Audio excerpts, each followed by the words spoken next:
Meu personagem é órfão e não confia em ninguém. Quantas vezes você já ouviu isso?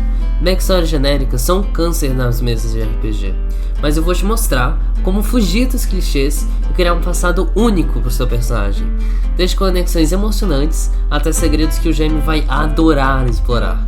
Prepare-se para revolucionar sua forma de criar histórias de personagens.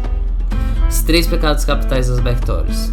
Você já ouviu aquele jogador que criou um herói nível 1 que já salvou o mundo? Esse é o primeiro e maior pecado das backstories. Todo mundo quer um personagem épico, mas esquece que o RPG é sobre progressão. O personagem que já foi o super poderoso no passado rouba toda a graça do crescimento durante o jogo. Eu já vi um caso assim na minha mesmo. Um ladino que na backstory era mestre dos assassinos, mas na prática errava todos os testes de furtividade. Isso cria uma desconexão enorme entre o que está escrito no papel e o que está acontecendo na mesa. O jogador fica frustrado porque o personagem não corresponde à história e o GM não sabe como conciliar as duas coisas. O segundo pecado é o solitário sem motivação para trabalhar em grupo. RPG é um jogo colaborativo por natureza, mas muitos jogadores insistem em criar personagens que sabotam isso. Já teve um RPG, um guerreiro da mesa que recusava qualquer missão em grupo porque não confiava em ninguém. Resultado, o personagem mudava de ideia artificialmente ou o jogador ficava de fora das ações importantes. Terceiro erro é criar uma história totalmente desconectada ao mundo do GM.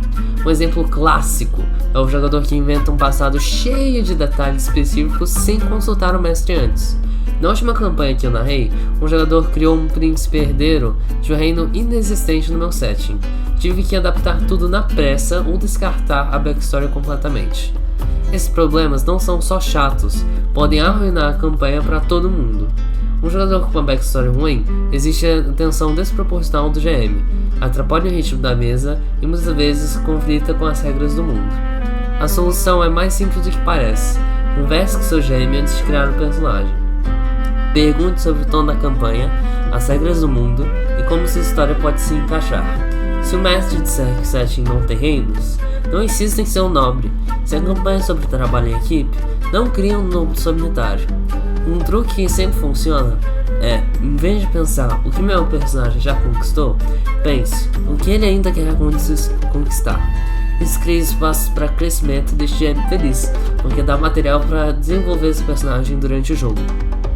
Outra dica prática: anote 3 coisas que o personagem sabe fazer e 2 que ele ainda precisa aprender. Isso cria um equilíbrio entre habilidades e fraquezas, que faz sentido para um personagem nível 1. Pronto para deixar os clichês atrás? Na próxima parte vou te mostrar os segredos dos personagens que todo GM ama e como criar ganchos narrativos que vão deixar seu mestre ansioso para explorar sua backstory. O segredo dos personagens que todo GM ama. Já reparou como alguns jogadores sempre recebem aquele elogio do DM? Nossa, adorei sua backstory. Não é sorte, é estratégia. A diferença está nos ganchos narrativos, aqueles detalhes que deixam o mestre com vontade de usar sua história na campanha. Vou te dar um exemplo prático. Um mercador que deve favorizar a guilda de ladrões. Isso já é 1000 vezes melhor do que o clássico "sou órfão e não confio em ninguém". Por quê? Porque te dá opções. O GM pode fazer a guilda cobrar a dívida, oferecendo trabalho sujo, ou até revelar que o líder era o mentor do personagem. Muitos jogadores têm medo de perder o controle ao incluir esses ganchos. Eles querem definir cada detalhe do passado, mas isso limita o GM. O segredo é deixar espaços em branco. Um dos melhores ganchos que eu já vi foi um simples "meu personagem tem um segredo que nem sabe direito". Isso deu liberdade total para o mestre criar uma revelação impactante na hora certa. Vamos aos 3 tipos de ganchos que funcionam sempre. Primeiro, um segredo maleável. Pode ser uma dívida, um crime não resolvido ou um pacto misterioso. O importante é não definir como será revelado. Na minha última campanha, um jogador escreveu "fugir do serviço militar". Eu transformei isso no arco inteiro, quando os soldados do reino apareceram para recapitular. Segundo, os NPCs com relações complexas. De 2 a 5 já bastam. Um mentor que sumiu, um irmão rival, um antigo amor. Na mesa que eu narro, uma jogadora criou uma irmã mais nova que foi sequestrada. Isso virou um dos melhores arcos da campanha quando descobrimos que ela havia se juntado ao culto do vilão. Terceiro, um objetivo pessoal que pode mudar. O personagem pode começar querendo vingança, mas durante o jogo percebe que o que realmente precisa é perdão. Isso acontece com o paladino na minha mesa.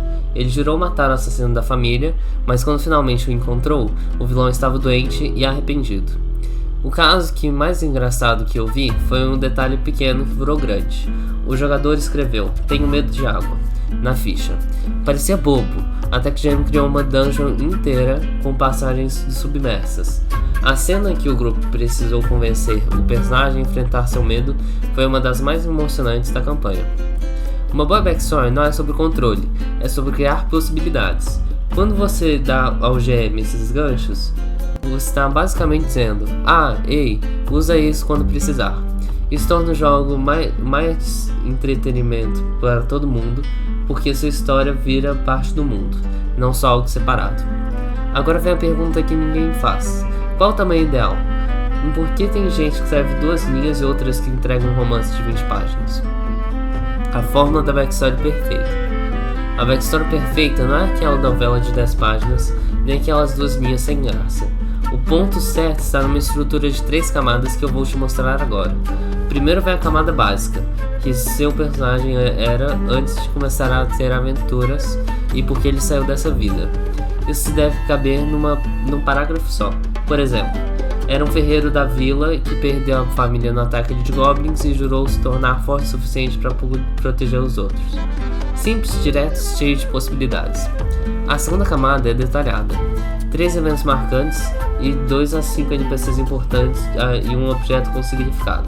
Aqui muitos jogadores erram ao querer explicar tudo. Na minha última campanha, o jogador escreveu exatamente como o pai dele morreu. Isso tirou a liberdade do DM de criar uma reviravolta interessante. O certo seria algo como: meu pai foi assassinado, mas nunca descobri quem mandou matá-lo. Isso é um convite para o mestre trabalhar. A terceira camada pode ser a mais negligenciada: os mistérios intencionais. Todo personagem interessante tem pelo menos um "eu não sei" na história. Pode ser: não sei porque minha vila foi acapada pelo dragão, ou não lembro o que aconteceu naquela noite do Mosque. Isso dá ganchos para a campanha. Recentemente, um jogador meu criou um mago que tinha lapsos de memória. Virou um plot inteiro sobre controle mental e cultos secretos. Vamos comparar 3 versões da mesma backstory. A ruim: sou um guerreiro forte que matou muitos inimigos. Ok, fui instado numa guerra, matei muitos inimigos, mas me aposentei. A excelente: era um capitão do exército até ordenar um ataque que matou inocentes. Agora viajo tentando compensar meus erros, mas meus antigos soldados me caçam como traidor. Viu a diferença? A última versão tem camadas, conflitos e espaço para o GM trabalhar. O erro mais comum é escrever um romance completo. Esse personagem não precisa ter uma resposta para tudo. Na verdade, é melhor que ele não tenha. O GM na minha mesa atual adorou quando o jogador criou um ladino que sabia que foi adotado, mas não conhecia seus pais biológicos. Isso virou um arco de descoberta sobre como seu sangue élfico é escondido. O tamanho ideal: 1 a 2 páginas no máximo. Mais que isso vira bagunça. Eu recomendo fazer um resumo de 1 página para o GM com pontos-chave. Inclua 3 traços de personalidade marcantes, 2 objetivos, um curto e outro longo prazo, e 3 questões em aberto sobre o passado. Assim o mestre não se perde e pode usar seu material facilmente. O grande segredo é pensar na backstory como um trampolim, não como destino. Esse personagem nível 1 não precisa ter feito coisas épicas, precisa ter o potencial para fazer coisas épicas. Um bárbaro jovem que nunca saiu da trigo tem muito mais espaço para crescer do que um veterano de 1000 batalhas. A última campanha que joguei provou isso. Meu personagem começou como cozinheiro de taverna e terminou como herói do reino. E a cada passo dessa jornada foi significativo, porque a backstory deixou espaço para ele crescer. Uma backstory bem feita te transforma de jogador qualquer para uma peça-chave da mesa. RPG é um trabalho em equipe. Sua história não é só sua, é um presente para o grupo inteiro. Quando você cria ganchos bons, facilita a vida do GM e melhora a campanha para todos. Lembra daquele ladino órfão que não confia em ninguém? Pois é, todo mundo já viu um. Agora eu quero saber, qual é o pior clichê de backstory que você já encontrou? Comenta aí embaixo que eu vou ler tudo. Não esquece de curtir e se inscrever se gostou das dicas. Até a próxima.